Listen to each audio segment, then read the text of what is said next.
Hola amigos, ¿cómo están? Me llamo Martín Garaníbar y bienvenidos a mi podcast Política Peruana. En este podcast analizaremos y comentaremos las últimas novedades sobre la política peruana. Sin más que agregar, empezamos. En el episodio de hoy, como no podía ser de otra forma, vamos a hablar sobre las encuestas que han salido el fin de semana, que son dos encuestas bien bravas. La primera es la de Ipsos, que nos da más o menos aprobación presidencial, una pregunta trampa respecto a las marchas y después todo chill. Y la más importante es la del IEP, porque aparte de darnos un montón de preguntas casi iguales a las de Ipsos, es la única que ha preguntado sobre la Asamblea Constituyente y eso es lo que ha causado un terremoto político, por así decirlo, porque confirma lo que todas las derechas temían y todas las izquierdas estaban anhelando hace un montón de tiempo, de que estamos en un momento constituyente. Pero vamos a explicar todas estas encuestas en un momento, así que sin más, empezamos.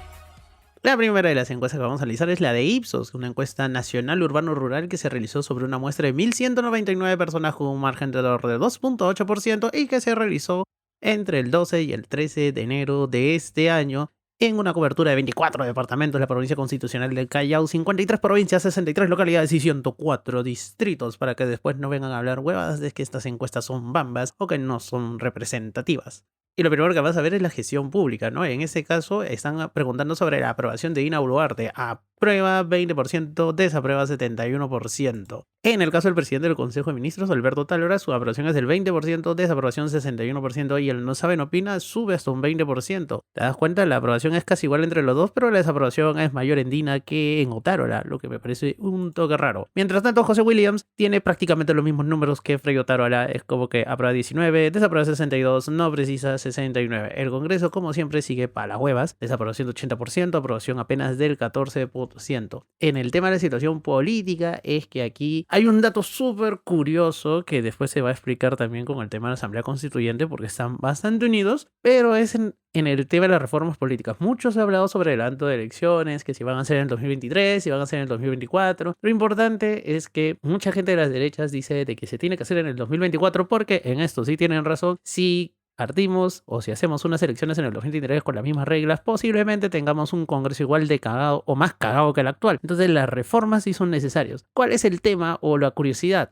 De que mucha gente no confía en el Congreso, obviamente. Entonces nadie cree que este Congreso vaya a hacer las reformas necesarias y por eso no se tragan el cuento de las elecciones que se dan en abril del 2024. Y esto es algo justamente que ha preguntado ahora Ipsos. La pregunta es la siguiente. ¿Qué le parece mejor? ¿Que se adelanten las elecciones a abril del 2024 con amplias reformas políticas o que se adelanten las elecciones a diciembre del 2023 con pocas reformas políticas? Y en esa pregunta en específico, el 52% de los peruanos prefiere que se adelanten las elecciones al 2023 con pocas reformas versus el 40% que prefiere que se hagan en abril del 2024 con amplias reformas. Es lo que nos da a entender que obviamente la gente no confía para nada en el Congreso y prefieren decir algo así como que prefiero jugármela y ver qué cagada me va a salir en el 2023 antes de que aguantar un año más a estos huevones y que se queden hasta abril 2024 llegan reformas que solamente a ellos les favorece. Por ejemplo, se ha visto hace poquito, ayer nomás, el Congreso trató de aprobar unas reformas para eliminar la necesidad o la obligatoriedad de que cuando se nombra un nuevo presidente de Consejo de Ministros vaya a dar el voto de confianza del Congreso. Esto es obviamente para evitar de que gasten una bala,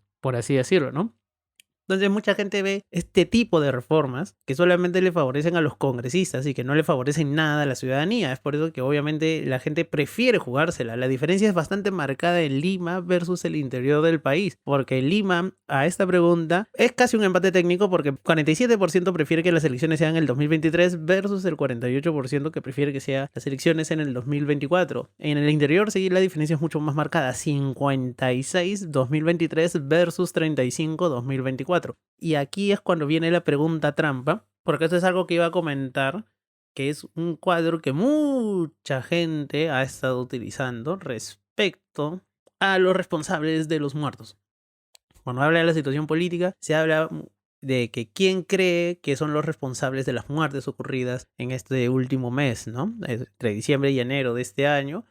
Y el chiste, y acaban a darse cuenta, se los voy a explicar igual, es el siguiente. Los resultados de esto son los siguientes, ¿no? El 42% de los encuestados considera que los dirigentes que alentaron las manifestaciones a los manifestantes a interrumpir violentamente en los aeropuertos son los responsables de las muertes. 36% considera que las autoridades que ordenaron a las fuerzas del orden a impedir la irrupción violenta de los aeropuertos, 29% considera que los responsables son las fuerzas del orden que no supieron defender los aeropuertos sin usar armas, el 25% considera que los responsables son las personas que participaron en las incursiones violentas de los aeropuertos, o sea, los muertos son los responsables de sus propias muertes, y el 8% no precisa. ¿Cuál es el chiste si se han dado cuenta? Si suman 42 más 36 más 20, más 29 más 25 más 8, el resultado mágico que les va a salir es 140. ¿Eso significa que la encuesta está mal hecha? No. Eso significa que las respuestas son múltiples. Eso significa que las personas podían marcar más de una opción en este tipo de preguntas. La pregunta, y digo, la trampa en qué sugieren, cómo te venden el resultado. O sea, no es que 42% del total de encuestados creen que los únicos responsables son los dirigentes que alentaron a los manifestantes a irrumpir violentamente los aeropuertos o las autoridades que ordenaron a las fuerzas del orden reprimir con bala y fuego.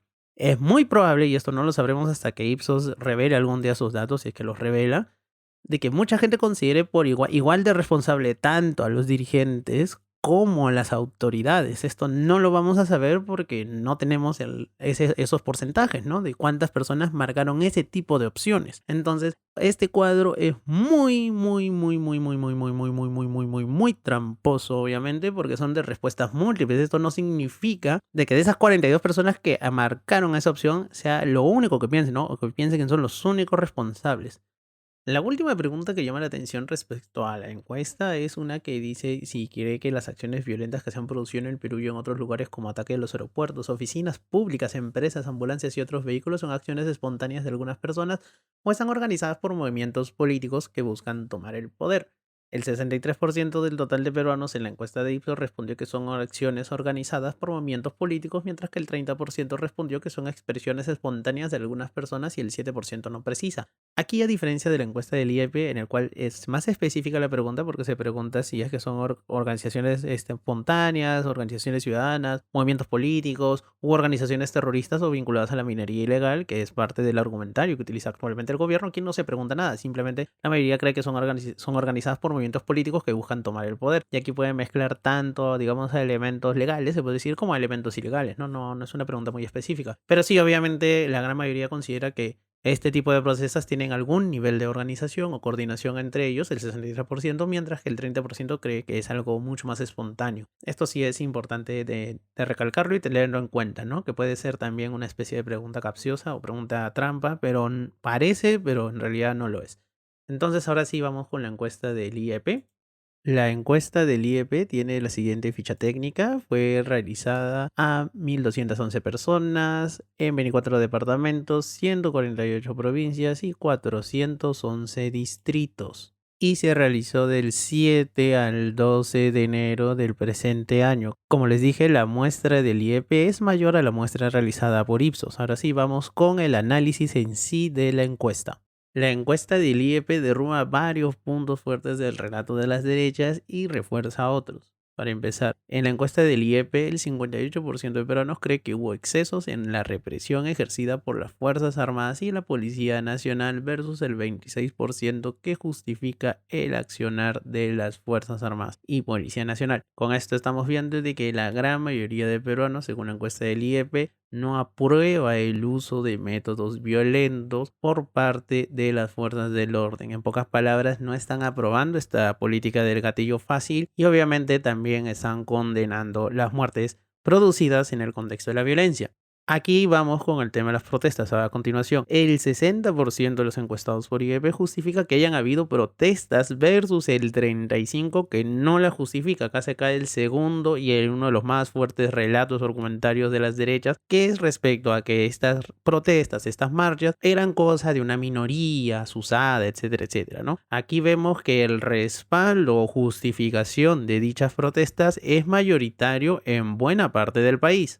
Y más bien el rechazo a este tipo de protestas o la no justificación, es decir, no entiendo por qué están protestando, es algo que tiene una minoría del país, un poco más de un tercio, 35% no la justifica. Acá viene otro dato interesante que me llamó muchísimo la atención de esta encuesta del IEP, es que el 50% de los encuestados se siente identificado con las protestas. identificado. O sea, no solamente es que la justificas, o sea, entiendo yo, es como que podría decir yo entiendo el por qué están haciendo, yo creo que estas protestas tienen un motivo, es una justificación, sino que el 50%, la mitad del país se siente identificado con las protestas versus el 46% que no se siente identificado con las protestas. Aquí vemos algo muy importante, es que la mitad del país, literalmente la mitad del país está apoyando estas protestas. Esto también obviamente refleja 50 versus 46. El alto grado de polarización que se vive en estos momentos se ve reflejado en el tema de la identificación de las marchas. Esto es algo muy importante, ¿no? Y respecto a las marchas, también tenemos que hablar sobre algo muy importante. Este es, como decía, este es un relato que obviamente sí beneficia a las derechas, o sea, confirma parte del argumentario de las derechas, es respecto a la violencia. Para la gran mayoría de peruanos no está justificado, según los datos del EP, atacar edificios públicos en un 90%, tomar aeropuertos 82%, agredir a las fuerzas del orden 81%, paralizar negocios 74%. Y finalmente bloquear carreteras tiene un rechazo del 68% de la población. ¿Eso qué significa? Que la gran mayoría de peruanos rechaza la violencia empleada por ciertos manifestantes, rechaza actuaciones de violencia. Ahora vamos con el tema del autogolpe que dio Castillo, el intento de golpe de Estado que trató de dar Castillo el 7 de diciembre. Y en esto sí tenemos que tener un cuidadito acá porque se nota cierta, digamos, vena autoritaria que hay o cierto apego a la mano dura. Eso también se puede ver con respecto al respaldo que tienen las Fuerzas Armadas en el tema de la actuación policial, porque un 30% de los encuestados por IEP aprobaban o apoyaron o creen que estuvo bien hecho el intento de golpe de Estado de Castillo versus el 66% de peruanos que considera o desaprobó el golpe de Estado del Castillo, ¿no? Que rechazan ese golpe de Estado. Es algo muy importante, estamos viendo que a un cierto sector de la población, que se podría considerar casi un tercio del país, le gusta esta onda, digamos, media autoritaria, media mano dura, le gusta esto de que las cosas se tienen que imponer sí o sí, ¿no? Entonces, por un lado tienes este sector autoritario que va tirando tanto izquierda o derecha, porque algunos apoyaron el intento de golpe de Castillo, disolver el Congreso, ¿no? Gobernar por decreto, bla, bla, bla. Mientras que otros están apoyando ciegamente el tema del gatillo fácil o el matar peruanos en un contexto de violencia. Entonces son datos importantes a tener en cuenta que ambas encuestas, tanto la de Ipsos como IEP, confirman esos datos. Ahora vamos en lo que coinciden ambas encuestas, es sobre aprobación del gobierno y del Congreso también, ¿no? Por ejemplo, sobre la gestión del gobierno, gestión de Dina Boluarte aprueba 19%, rechaza 71%. El Congreso, acá sí se nota un poco la diferencia. La aprobación apenas llega al 9%, en Ipsos llegaba al 14%, rechazo 88%. La de José Williams aprueba 16%, rechazo 72%. Pocas palabras, ahora, ¿qué conclusiones podemos sacar de esta encuesta? 1. Que el relato de las derechas sobre que las protestas eran producto de una minoría se desmonoran. 60% justifica protestas, 50% se siente identificada con las mismas y aparte, y esto es muy importante para que todo el mundo lo tenga en cuenta, por favor, por enésima vez se va demostrando que el terruqueo no sirve. Ya pasó en las elecciones, en la primera vuelta, peor fue en la segunda vuelta y ahora nuevamente se está viendo de que el terruqueo no sirve. Quienes se tragan ese floro son solamente el 27% de los peruanos. Es algo muy importante a tener en cuenta porque eso es, me había olvidado justamente, era otra de las preguntas que estaba en el IEP, que era el tema de la organización. Acá variaba un poco, más que nada por la forma en que se hizo la pregunta entre Ipsos y el IEP, ¿no? 44% cree que los actores más importantes de las movilizaciones fueron grupos ciudadanos espontáneos u organizados. Recordemos que en la encuesta de Ipsos, un porcentaje casi similar, argumentaba de que esto era producto de partidos políticos que buscaban el poder, ¿no? Y más bien un porcentaje minoritario era de grupos espontáneos. Acá los juntaron a los dos y sale un porcentaje casi similar, 44%. Pero, como les había comentado, esta pregunta es más específica porque aquí sí pregunta por colectivos violentos, terroristas o economías ilegales, ¿no? El 27% cree que las protestas son asusadas, dirigidas por colectivos violentos, terroristas y el 13% que se encuentran vinculados, los líderes, digamos, a grupos vinculados a economías ilegales. Entonces esto es algo muy importante a tener en cuenta y como ya nos hemos dado cuenta, como estaba comentando hace un toque, el terruqueo no sirve porque solamente el 27% de peruanos se traga ese floro. Tercer punto a sacar como conclusión es que el relato del gatillo fácil también se cae. 58% considera que hubo excesos policiales y solamente un 26% justifica accionar de las Fuerzas Armadas. Eso como lo que decía, ¿no? 26 por un lado, 30 en otro. A la gente que le gusta, digamos, un modelo tipo dictatorial, sea de derecha o izquierda, son casi parecidos. O sea, están casi los mismos porcentajes de la gente que le gusta este tema, digamos, medio dictatorial, autoritario, ¿no? Punto número 5. A pesar de que la gran mayoría de peruanos condena el golpe de Estado, el 60% de los peruanos considera que el expresidente no debería estar preso afrontando sus procesos. Una cosa es que, y esto es acá la diferencia, ¿no? No crean que el man es inocente. O sea, no es que el 60% de peruanos considere que Pedro Castillo es inocente. Lo que sí consideran es que el man debería estar afrontando sus procesos, porque tiene más de uno, tiene un montón de procesos, en libertad, ¿no? Algunos creen que debería empezar el juicio con restricciones 18%, sin restricciones 41%, no debería enfrentar ningún proceso alguno, que estos son, digamos, los más Castillo lovers que hay, 1% apenas. Pocas palabras, apoyo e identificación a las protestas es mayoritario. El rechazo del accionar de las Fuerzas Armadas y Policía Nacional también es mayoritario. Terruquear no sirve. No hay apoyo tampoco en respecto a los accionarios violentos de los manifestantes. Y el apoyo al Congreso y el gobierno es mínimo de mínimos. Por favor, amiguis, por eso es que, y esto se relaciona también con el apoyo del Congreso, al tema de que la gente prefiere jugársela según el resultado de Ipsos, porque esto es algo que IEP no ha preguntado. Ipsos sí lo preguntó, la gente se la prefiere jugar con las mismas reglas a que hayan elecciones este año a darle la oportunidad a que el Congreso haga un cambio en las normas electorales, cambios que dicho sea de paso son necesarios, porque la gente no confía en este Congreso. Y eso nos lleva al segundo punto, ¿no? Que esto fue la bomba, que esto fue más que nada la bomba ayer. Que era respecto a la Asamblea Constituyente. Esto causó un terremoto ayer. Con los resultados de la encuesta del IEP, ya no hay ningún lugar a dudas de que podemos afirmar de que estamos en un momento constituyente. La pregunta fue la siguiente: ¿estaría usted de acuerdo en convocar una asamblea constituyente para cambiar la constitución? Cambiarla, no modificarla ni reformarla, cambiar la constitución. Los resultados fueron sí a un 69%, no un 27%, no saben, opinan un 4%. Esto es algo muy importante. Ya después la encuesta ahonda en algunos temas puntuales, ¿no? Si desea hacer un cambio total o reformar algunos artículos, ahí sí ya la cosa está más pareja, porque ante la pregunta de qué es lo que se debía hacer con la Constitución, si hacer algunos cambios en la actual Constitución, crear una nueva Constitución o que no se deba cambiar nada, los resultados sí difieren un poco. Gente que prefiere hacer cambios a la actual Constitución, 45%. Los que dicen que se debería redactar una nueva Constitución, 40%. No se debe realizar ningún cambio, 12%. No saben, opina, 3%. Pero ¿qué nos da esta idea, ¿no? De que el apoyo, digamos, a una asamblea constituyente conceptualmente bien hecha, ¿no? Porque la idea, digamos, recordemos que el fondo, la idea de convocar una asamblea constituyente es que redacte una nueva constitución, ¿no? Sería un órgano colegiado que tendría representantes, y esos representantes tendrían como única y exclusiva función redactar una nueva constitución. Pero si vamos revisando los datos,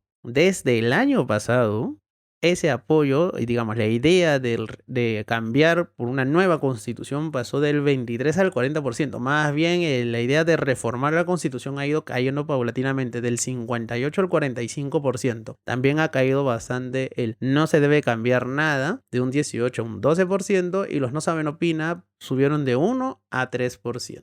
Pero acá la pregunta más importante era sobre la Asamblea Constituyente, y acá se ve un apoyo mayoritario. El apoyo a la Asamblea Constituyente, los que estaban a favor de una Asamblea Constituyente eran 47% versus 49% que estaban en contra. El apoyo ahora creció un 69% versus un 27% que está en contra. Aquí, como mencionaba también con el tema del adelanto electoral, mucha gente, si bien está enterada de que este Congreso está facultado para realizar cambios, algunos cambios a la Constitución actual, como la gente no cree en el Congreso, o sea, no confía para nada en ese Congreso, prefieren que se convoque una Asamblea Constituyente que tenga como única función realizar cambios a la Constitución actual, a dejarle esa función en el Congreso. La Constitución actual, en nuestro artículo 206, sí especifica de que si se desean hacer una reforma parcial o total de la Constitución, tiene que ser el Congreso, ¿no? Una de las vías para hacerlo es mediante el Congreso, ¿no? El Congreso lo puede hacer en 2 legislaturas ordinarias si obtiene 87 votos, o si no obtiene ese número de votos en una legislatura y va a referéndum. Y otro tema también, que es lo que ha estado mucho en debate ahora con estos resultados del IEP, es respecto a qué tipo de asamblea constituyente y qué constitución posiblemente nos podría tocar, ¿no? Es verdad que el Perú es un país conservador, esto se ve reflejado obviamente en la composición actual del Parlamento y posiblemente se vea también reflejada en la composición de una futura asamblea constituyente, si es que se convocara, ¿no? Porque, por ejemplo, IEP preguntó unos temas y saldría, ¿no? ¿Qué temas cambiaría o añadiría la constitución actual? Que el Estado sea dueño de las principales empresas de industria del país, 51% versus 43%. Que las empresas privadas puedan contratar y despedir empleados con más facilidad, 20% a favor, 74% en contra. Quieren una constitución que garantice con mayor rigurosidad la estabilidad laboral. Que se restablezca el servicio militar obligatorio, 74% a favor, 25% en contra. Que haya pena de muerte para delitos muy graves, 72% a favor, 24% en contra. Que el aborto en los primeros meses del embarazo se despenalice, 32% a favor, 58% en contra. Que se legalicen los matrimonios entre personas del mismo sexo, 22% a favor, 73% en contra. Entonces, otro argumentario que se está usando bastante ahora es el tema de decir, oye, pero mira, te puede salir una constitución más conserva, ¿no? O sea, mejor no lo hagas. Entonces, y esto también es parte del mito. No es que una asamblea constituyente, en el caso de que, digamos, en el adelanto electoral para finales de este año, se apruebe el referéndum, ¿no? La consulta, plebiscito, como deseen llamarlo, en el que se le preguntaría a las personas si desean que una asamblea constituyente redacte una nueva constitución o realice cambios a la actual, porque eso es, por ejemplo, algo así se preguntó igual en Chile. Ese es un primer paso. Pero a partir de este momento es muy importante que empiece a hacer pedagogía ya por los expertos, los profesionales en la materia. Es hora de que los académicos salgan de la academia y pisen la cancha para explicar qué cosas se pueden hacer y qué cosas no se pueden hacer con una constitución. Por ejemplo, respecto a las dos primeras preguntas, si el Estado puede ser dueño de las principales empresas del país, eso sí, porque es modelo económico. O sea, podemos debatir digamos, si es ideal o no, si es lo óptimo, si es lo mejor eso o no. Pero eso es un debate más técnico, ¿no? Que las empresas privadas puedan contratar y despedir empleados con mayor facilidad también es algo a debate. Yo estoy a favor más de una rigurosidad laboral, pero por ejemplo es algo a debate. El tema del servicio militar también es algo que se puede ir a debate. Sería algo muy restrictivo. Yo pienso personalmente que estaríamos retrocediendo, pero a la gente le gusta mucho el tema del servicio militar, que los militares imponen orden, disciplina, todo esto. Hay que obviamente argumentar con evidencia y con datos de que eso no es necesariamente correcto. Hay pena de muerte para delitos muy graves. Esta idea siempre ha sido muy popular y siempre se tiene que explicar el por qué no se puede ir, los peligros que llevar a la pena de muerte. Porque para empezar, pregunta muy sencilla, esta parte si quieres se la puedes mandar a tu amigo o familiar que está a favor de la pena de muerte. A ver, ¿quién pondría la pena de muerte? ¿No? ¿Quién dictaminaría la pena de muerte? Eso es pregunta número 1. Ya, imaginemos que decimos el poder judicial, ¿no? Que una persona tenga un juicio y que en ese juicio se le pueda condenar a muerte, ¿no? Por delitos muy graves. La otra pregunta que viene a cajón es, ¿usted, estimado, confía en el Poder Judicial? ¿Cree que el Poder Judicial no se va a equivocar? Si haces esa pregunta, por ejemplo, a la mayoría de las personas, ¿usted confía en el Poder Judicial? La gran mayoría obviamente te va a decir, no confío en el Poder Judicial. Tendría un nivel de desaprobación o de ilegitimidad casi tan grande como el Congreso, ¿no? Entonces, en pocas palabras, ¿tú le confiarías tu vida o la vida de algún familiar o amigo a un juez al cual tú muy probablemente consideres corrupto? ¿Le darías esa responsabilidad a un sistema que todo el mundo cree que está corrupto? Con ese tipo de preguntas, con esos argumentarios, es que esta idea, que suena muy popular obviamente, porque la gente quiere respuestas más radicales ante lo que considera un abandono estatal, de que no se hace justicia, de que están abandonados a su suerte, de que la delincuencia campea libremente. Y claro, te piden pena de muerte porque creen que eso va a disuadir, pero al final de cuentas, ¿quiénes van a salir realmente perjudicados con todo esto, ¿no? De la pena de muerte. Otra cosa, y acá yo no estoy poniendo nada, el tema de tratados de derechos humanos, TLCs, que también tienen que ver con que tienen cláusulas específicas de protección de derechos humanos y de temas de democracia, bla, bla, bla. Yo no estoy hablando nada de eso. Yo simplemente estoy haciendo unas cuantas preguntas muy lógicas, muy simples, para determinar si es conveniente o no darle la pena de muerte. Lo del aborto es algo más debatible, pero creo que también hay que plantearlo bien.